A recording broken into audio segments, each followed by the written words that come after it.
Okay, guys, we're just gonna jump straight into it. So we're gonna be explaining interest rates in this video, and yes, I'm in a bit of a more well-dressed attire because we're gonna be teaching today.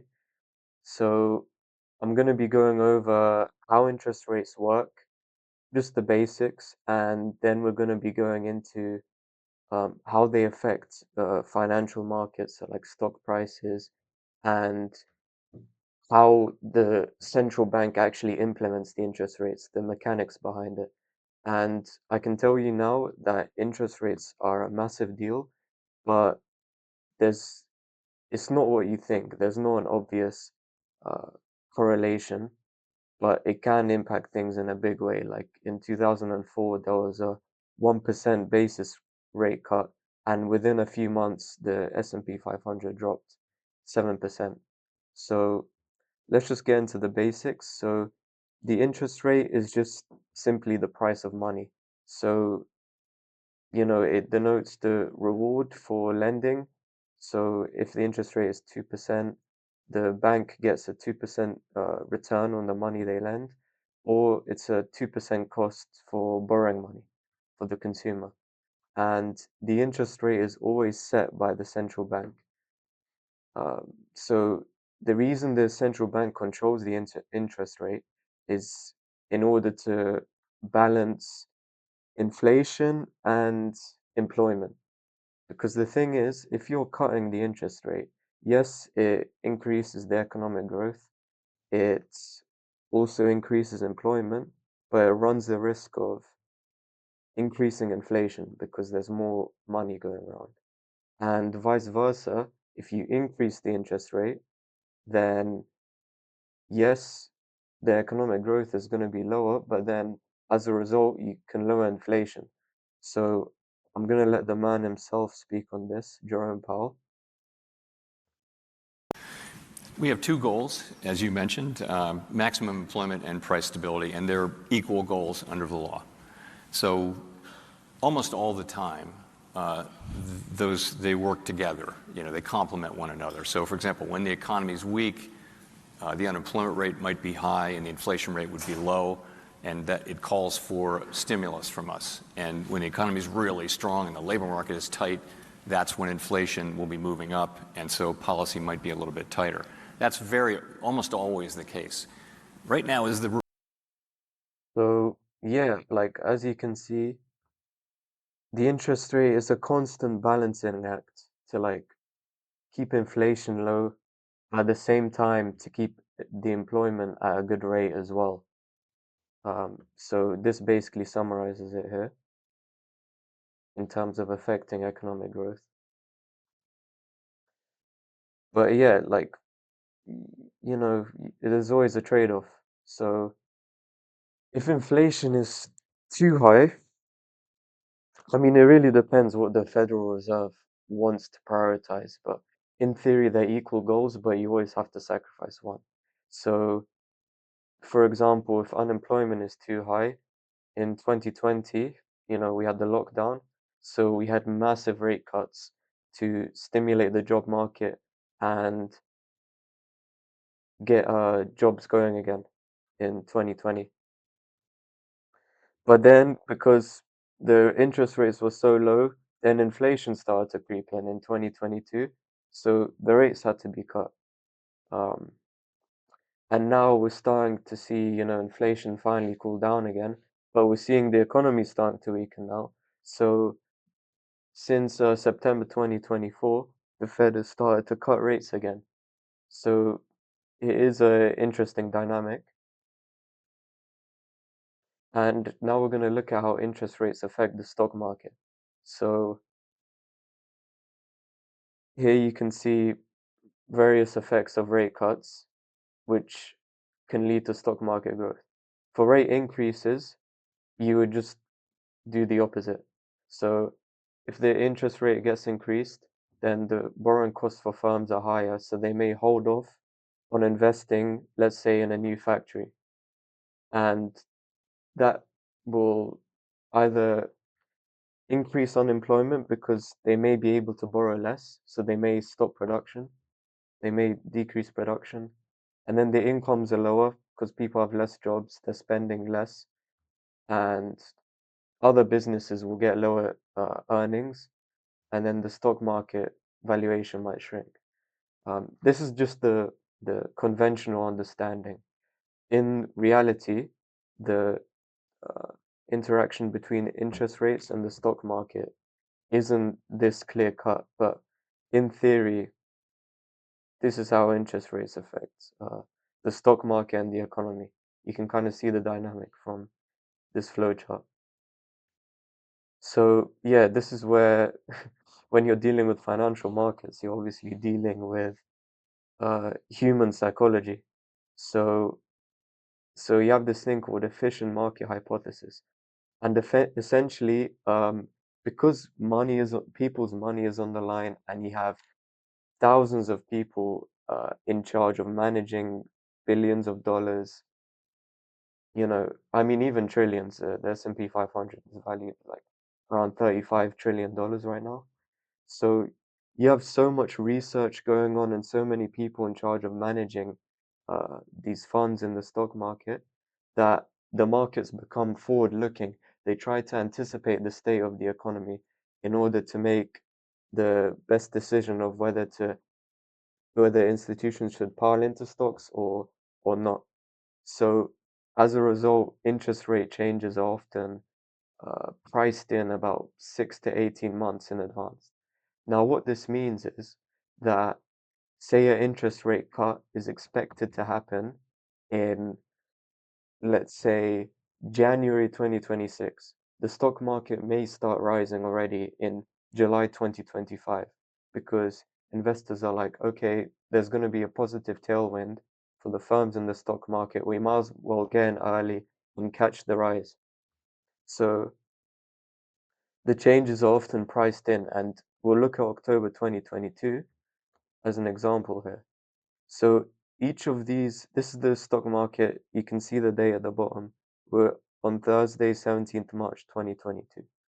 And each red line is an interest rate cut. This was the last cutting cycle when inflation was really high, around 10%. So the Fed was like, okay, we need to rein this inflation in, slow down the economy a bit, and get inflation closer to 2 or 3%. So each red line here is a interest rate cut. And interest rate cuts continue to happen all through 2023 until the last one in 23rd December 2023. So as you can see, in theory, if interest rates are being cut, then the cost of borrowing is higher and firms may invest less and their earnings may be lower. But you can see as as rates get cut, the stock market falls for a bit, but then it bottoms in October 2022. And as interest rate cuts keep happening, the market stages a recovery and just rises to new all-time highs. Now, you may ask, why is this? And it's because there are other factors in play. As I said, the stock market is forward-looking. So, towards the end of 2022, the beginning of 2023, inflation started cooling down, below 5, 6%. So investors saw this and they said, okay, these rates aren't going to continue to be increased for too long. So we might as well anticipate this and start investing now and we'll catch the rise. So that's what started happening. And, the Fed came out, inflation figures started improving. And although interest rates were getting increased, there was an increasingly positive outlook for the economy in the longer term. That's why the stock market rose, even though interest rates were getting increased. So you see, it's a very nuanced thing, and there are many factors in play. And the empirical research also backs this up. So we've looked at a few studies.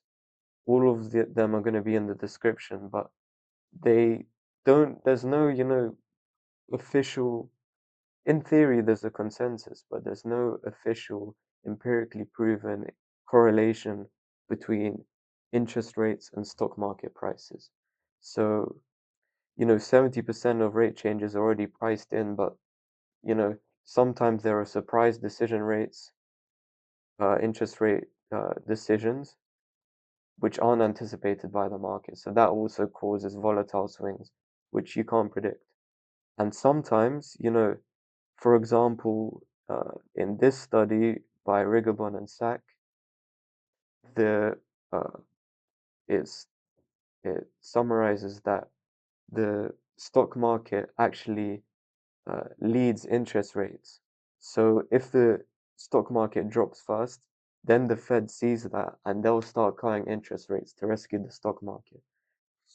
Um, I mean, you could say that happened in March 2020 when there was a massive drop in the stock market, and only a recovery came about when the Fed started cutting rates and introducing QE.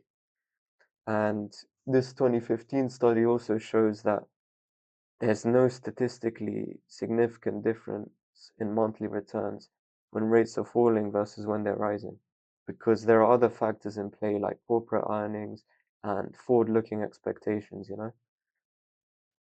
So, I mean, yeah, like this is just to prove the point that this requires more investigation, but this is just a little introductory video, and it's just to prove the point that in financial markets, human psychology is involved, and it's much more.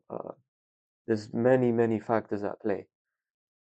Even though interest rates are important, they're not the sole factor in determining stock prices or the economy.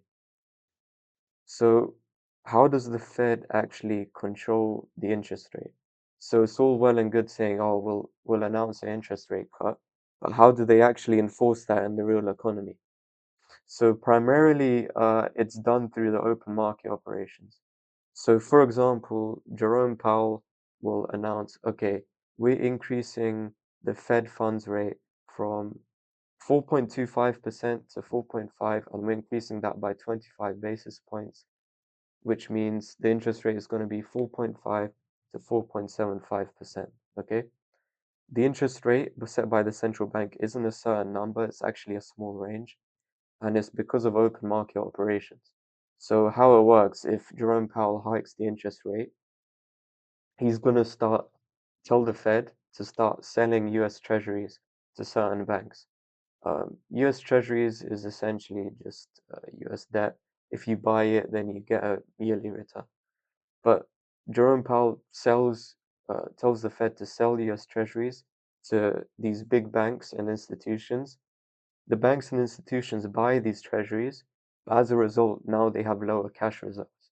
So they'll increase their lending rate to preserve their reserves and their profit margins because they still want to have reserves, right? So they're going to proportionally increase their interest rates. And as a result, this is going to get passed on to, mortgage rates, interest rates for consumer loans. So that's how it gets implemented in the real economy.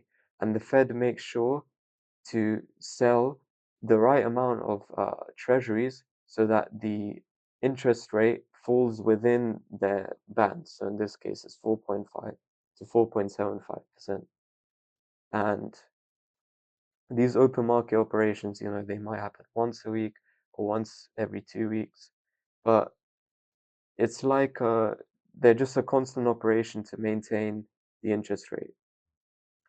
And yeah, I mean, that's essentially it. That's the main way the interest rates are controlled.